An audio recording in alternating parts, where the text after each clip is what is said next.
मेरे आबो अजदाद ने इस जमात का साथ दिया, फखरे मिल्लत का साथ दिया, तो आज आपकी और मेरी जमात हिंदुस्तान का मरकज सियासी मुसलमानों का बन चुकी। ना सिर्फ मुसलमानों का बल्कि तमाम सियासी जमातों का आज हैदराबाद की तरफ इधर की नजर रहती है। वे जानते हैं कि अगर इनका मुकाबला कर सकती है सिर्फ मजलिस इत्तेहाद में। आपने देखा हाल ही इलेक्शन में किरण कुमार रेड्डी और कांग्रेस का क्या हाल हुआ, किसने शिकस्त दिया? मजलिस इत्तेहाद मुस्लिम ने शिकस्त दिया। किस अंदाज में शिकस्त दिया? जहां से कांग्रेस का नामो निशान जहां तक चले गया। मजलिस इत्तेहाद उसे जानती है कि सियासत किस तरीके से खेला जाए, सियासत में किस तरह की दांव पेच चाहिए, तो मजलिस इत्तेहाद मुस्लिम जानती है। और आज बीजेपी को इसी बात की फिक्र है, आज बीजेपी को इसी बात की फिक्र है, आज बीजेपी परेशान है। आज बीजेपी ये जानती है कि मजलिस इत्तेहाद मुस्लिमीन अगर रहेगी तो बीजेपी का यहां पर कुछ भी चलने वाला नहीं है, कांग्रेस का कुछ भी चलने वाला नहीं है। तो कांग्रेस ने अपने आरएसएस के एमपी को छोड़ दिया। आज जो कांग्रेस का सदर है तेलंगाना का रेवंत रेड्डी, ये आरएसएस का मेंबर है। इसने कॉलेज के दौर में एबीवीपी का मेंबर था। एबीवीपी में जो भारतीय विद्या परिषद का, स्टूडेंट विद्या परिषद का, इसको बनाते हैं अखिल भारतीय विद्या परिषद, जो आरएसएस का मेंबर होता है उसको उसमें लेते हैं। शुरू से इनकी तरबियत दी जाती है, शुरू से कॉलेज के जमाने से इनकी तरबियत दी जाती है, तो ऐसे लोगों को लेते हैं। इसकी ज़हनियत पूरी आरएसएस की है, इसकी ज़हनियत आरएसएस की है। बीजेपी में भी था, तेलुगु देशम में था, आज कांग्रेस में है। तो बीजेपी ने कांग्रेस में अपने शब्द को छोड़ दिया। आज रेवंत रेड्डी हर जगह पुकारते फिर रहा है कि कांग्रेस की हुकूमत आएगी, कांग्रेस की हुकूमत आएगी। कर्नाटक में ऐसा हो गया, कर्नाटक में ऐसा हो गया। मेरे बाबा, ये तेलंगाना है, तेलंगाना में मजलिस इत्तेहाद मुस्लिमीन का राज है। तेलंगाना के चप्पे चप्पे पर मजलिस इत्तेहाद मुस्लिमीन मजबूत है। अरे तुम्हारा मुकाबला हम करेंगे, हम देखेंगे कि तुम्हारी हुकूमत कैसे आती है। वो कर्नाटक था, वो बात कुछ और थी। ये तेलंगाना है, तेलंगाना में यकीनन हम तुम्हारा मुकाबला करेंगे। हम पूरी कोशिश करेंगे तेलंगाना की फिर से दोबारा ये कांग्रेस में आए। क्योंकि कांग्रेस आने से होता क्या है, फसादात होते हैं। कांग्रेस आने से फसादात होते हैं। कांग्रेस वही अंग्रेजों की पॉलिसी करती है, हिंदू मुसलमान में लड़ाओ।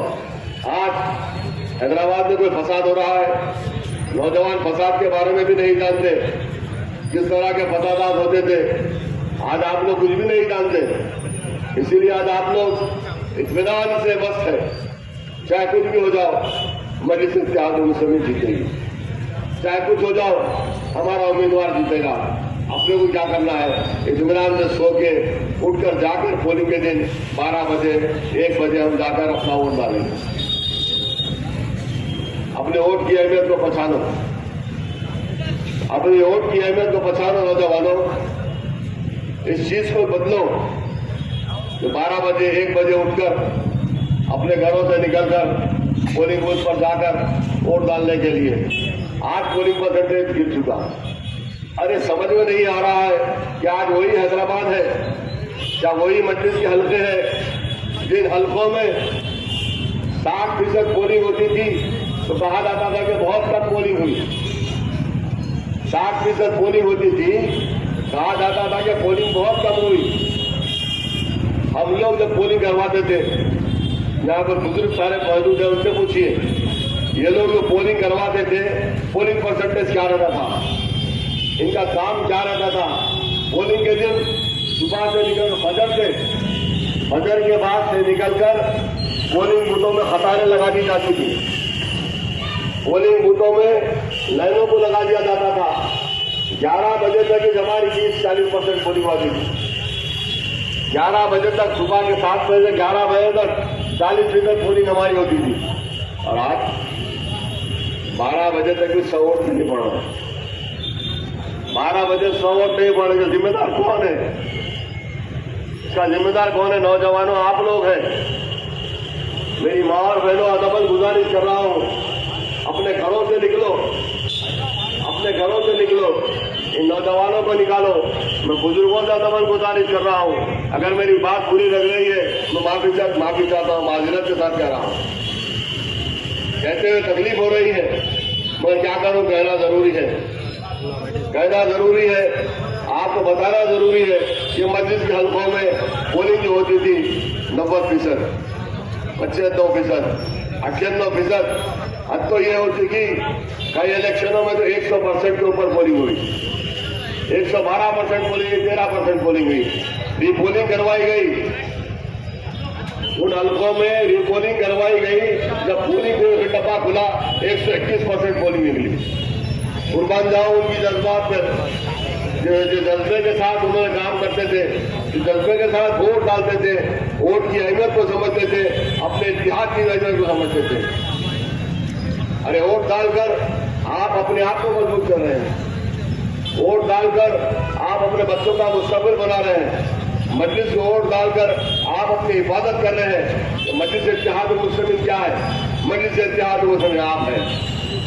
आपके मेरे आबो अजदाद ने जमात को सींचा, अपने खून और पसीने से सींचा। इस जमात को यहाँ तक लाने के लिए हर चीज की कुर्बानी आपके मेरे बुजुर्गों ने दी। पोलिंग के दिन सुबह से निकल के 6 बजे तक हम लोग घरों तक नहीं जाते थे, हम नाश्ता नहीं करते थे।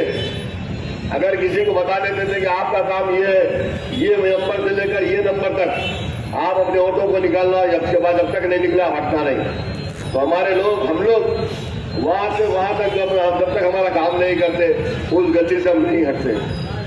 अगर मैं गलत कह रहा हूं तो बुजुर्ग बैठे हुए आप उनसे पूछिए, आप लोगों ने भी काम किया, आप लोगों ने भी मस्जिद के लिए काम किया। तो फखरे मिल्लत कहते थे कि हर घर मेरा हाफिज है और हर शख्स मेरा वर्कर है। जो लोग पोलिंग के दिन एक दिन निकल कर काम करते थे, ऐसा काम करते थे कि आप पूछो, सुबह से शाम तक उनका काम यही था कि वोट दबाते थे, वोट की अहमियत को जानते थे। उन लोगों ने तकालीफ को उठाया, उनके बुजुर्गों ने उनको बताया कि किस हाल के बाद आज यहाँ के मुसलमान खुशहाल हुआ है, कैसे हालात थे, और दौर के हालात कैसे थे, उसके बाद हालात कैसे तब्दील हुए, किसकी वजह से हुए कि आपकी सियासी जमात, आपकी अपनी जमात, आप सियासी तौर पर मजबूत हुए तो आज हालात अच्छे हुए। ये मत समझो मेरे भाई, कभी भी हालात बदल सकते हैं, लेकिन हमको इन हालात का मुकाबला कैसा कर सकते हैं? अपनी सियासी ताकत के जरिए कर सकते हैं, अपनी जमात को मजबूत कर सकते हैं।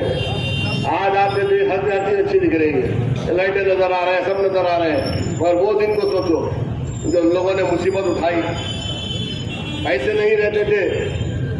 बुजुर्ग मेरी बात की गवाही नहीं है, सरकारी की दुकान से, मिठाई की दुकान से टोकरे लेते थे, चंगेरी रस्सी सुतली बनकर हर जगह पर तराजू लगाते थे, अपने जेब से लगाते थे, जगह जगह पर जाकर गेरू बुरश लेकर हर दीवार पे लिखते थे। मजलिस के लिए बच्चों को चाकरी देकर पुकारते थे, बच्चे मजलिस को वोट दो। बहुत हालात, ऐसे हालात थे मेरे भाई। आज आप किस्मत वाले हैं, आप खुशकिस्मत हैं, आपको ऐसे हालात नजर आ रहे। इस हालात को ऐसी रखो, इस हालात को ऐसी रखो, कब हो सकता है कि आपकी जमात मजबूत हो, आप सियासी तौर पर मजबूत। मैं आपसे यही गुजारिश करता हूँ मेरी माँ और बहनों, कि जमात आपके लिए क्या कुछ नहीं किया। जमात आपकी अपनी जमात है, अपने आप की हिफाजत के लिए एक दिन 30 तारीख के दिन 10 मिनट के लिए अपने घरों से निकलो, सुबह सुबह वोट डालो। ये जो हमारी 12 बजे तक 4 घंटे चले जा रहे हैं ना, 5 घंटे, उसका पोलिंग परसेंटेज कम हो रहा है। सुबह सुबह मेरी माँ और बहनों, मेरे बुजुर्गों, नौजवानों, आप अपने घरों से निकलो, सुबह से कतारें लगाओ, तो देखो कैसा आपके पास 95% पर पोलिंग नहीं होती। एक बार इस बात पर अमल करके देखो, एक ही दिन ये जलसे, जुलूस, ये हंगामे सब बेकार है। एक दिन अपना जोश होश के साथ बताओ, खामोशी से जाकर अपना एक वोट पतंग के निशान पर डालो। मजलिस इत्तेहाद मुस्लिमीन आपकी जमात है, अभी और एक 5 मिनट है। मस्जिद इत्तेहाद मुस्लिमीन आपकी अपनी जमात है। मेरी माँ और बहनों, 10 मिनट का टाइम दो, 1 मिनट में 1 वोट पड़ता है। पोलिंग बूथों को जाओ, नाश्ता थोड़ी देर से करो, आप जाकर एक वोट को बढ़ाइए, एक वोट निकल कर डालिए, ताकि हमारा पोलिंग परसेंटेज बढ़े। जैसा कि खिजर पाजा ने कहा कि आज हम बताएंगे कि 4 मीनार सबसे ज्यादा मेजॉरिटी से जीतेगा। जब होगा जब आप अपने घरों से निकलकर एक एक वोट पतंग के निशान पर डालेंगे। मस्जिद का निशान पतंग है, ये आपकी कामयाबी है, मेरी कामयाबी नहीं। अगर मैं एमएलए बना, आप एमएलए बने, आप अपने आप को वोट डाल रहे हैं, आप अपने आप को वोट डाल रहे हैं। आज मैं हूँ, कल कोई और होगा। जमात को मजबूत करो, फर्क की अहमियत नहीं है। आप जमात को मजबूत करो, सदर साहब के हाथ को मजबूत करो, पतंग के निशान पर एक एक वोट डालकर भारी असरे से कामयाब करो अपने उम्मीदवार को। और हमारे मुखालिफिन की जमानतें जब्त करवाओ, इनकी बातों में मजाओ। शुक्रिया, खुदा हाफिज़। खुशी करेंगे और उसके साथ ही राजूपुरा स्टोर कमेटी की जानिब से भी खुशी का